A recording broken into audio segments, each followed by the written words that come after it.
ចាបងប្អូនថ្ងៃនេះមកចែកម្លែកពីបញ្ហាមេជ្រូកកលិកស្បូនបន្តិចបងប្អូនណាចាត្រូវព្យាបាលមិនឲ្យត្រូវធ្វើយ៉ាងម៉េចឲ្យវាជាប់វិញបងប្អូនណាចាពេលយើងព្យាបាលហើយដាក់បាយ៉ាងម៉េចចាឲ្យជាប់វិញជាប់មានកូនមានចៅវិញបងប្អូននេះខ្ញុំចែកម្លែកបងប្អូនណា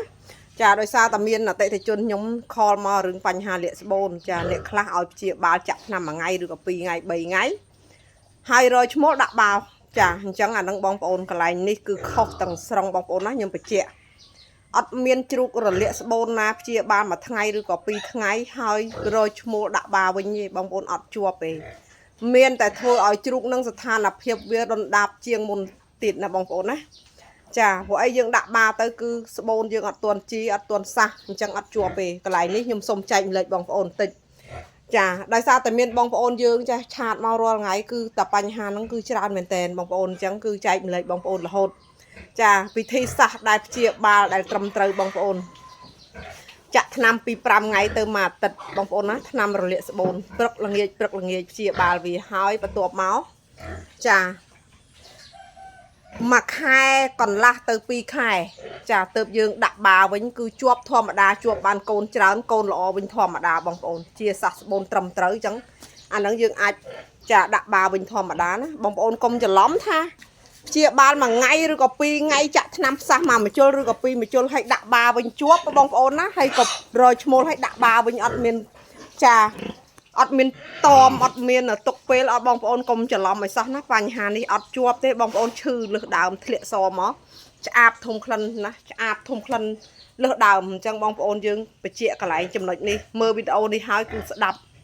ហើយបងប្អូនចាយកទៅទុកជាមេរៀនចាសម្រាប់ប្រចាំគ្រូសាបងប្អូនដែលយើងចាំជ្រូកជាលក្ខណៈគ្រូសាមិនបាច់ទៅរកពេទ្យរកអីណាយើងអាចសង្គ្រោះយើងអាចជួយវាបានអញ្ចឹងបងប្អូនមើលវីដេអូខ្ញុំគឺមានប្រយោជន៍អញ្ចឹងគឺខ្ញុំចែករំលែកជូនបងប្អូនហើយចំពោះបងប្អូនណាដែលមានបញ្ហាអីឆ្ងល់អីបងប្អូនអាចខមមិនក្រោមវីដេអូបានពេលណាដែលខ្ញុំទំនេរខ្ញុំចូលមើលខមមិនបងប្អូនហើយខ្ញុំនឹងឆ្លើយសំណួរបងប្អូនតាមវីដេអូឃ្លីបដែលខ្ញុំធ្វើមួយចាចែករំលែកបងប្អូនយើងមើលទាំងអស់គ្នាចាអត់បានឆ្លើយម្នាក់ទេណាបងប្អូនកុំប្រកាន់បងប្អូនស៊ូខ្ញុំបញ្ហាជ្រូកស៊ូបញ្ហាអីគឺខ្ញុំធ្វើវីដេអូឲ្យខ្ញុំទំនេរខ្ញុំធ្វើវីដេអូបងប្អូនចាបានតបឆ្លើយម្នាក់ទេបងប្អូនណាដោយសារតែខ្ញុំចា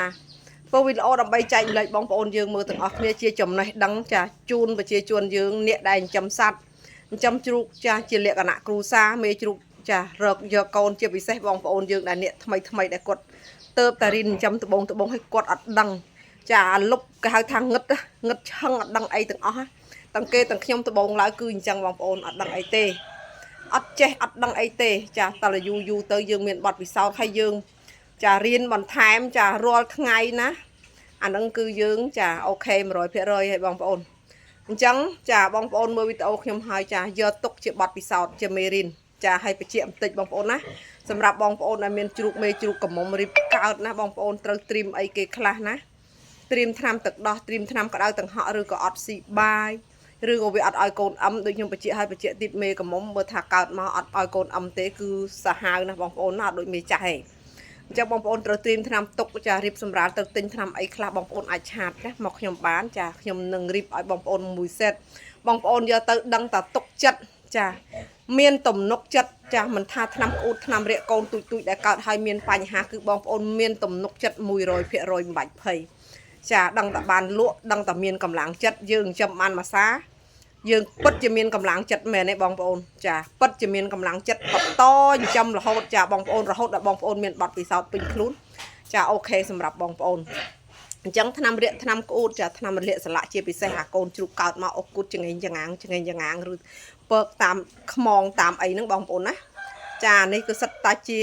ចាបញ្ហាសម្រាប់បងប្អូនតែបងប្អូនជួបខ្ញុំហើយមិនបាច់ភ័យទេបងប្អូនអានេះគឺព្យាបាលរាល់ថ្ងៃបងប្អូន 100% គឺជា 100% ណាអាអុកគូតកើតមកចង្អេងចង្អាងអ្នកខ្លះគេថាជ្រូកខ្វិនជ្រូកអីបោះចោលអីហ្នឹងអត់មានខ្វិនទេបងប្អូនចាហ្នឹងព្យាបាលជាចាក់ថ្នាំតែ2ឬ3សាហ្នឹងគឺជា 100% បងប្អូនចាថ្នាំសពគ្រប់បែបយ៉ាងបងប្អូនពៅតាគៀកចាថ្នាំមេចាមិនងាយរកឈ្មោលវីតាមីនពៅចាពើពោះពៅទឹកដោះណាបងប្អូនណាដូចមេខ្ញុំចេះអីសិតតែប្រើវីតាមីនសម្រាប់រក្សាគួរឲ្យបងប្អូនចាគឺល្អបំផុតហើយសាច់ក៏ស្អាតមេក៏ល្អបងប្អូន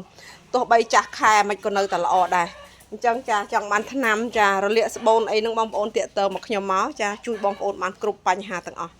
ចាអរគុណបងប្អូនទាំងអស់គ្នាចា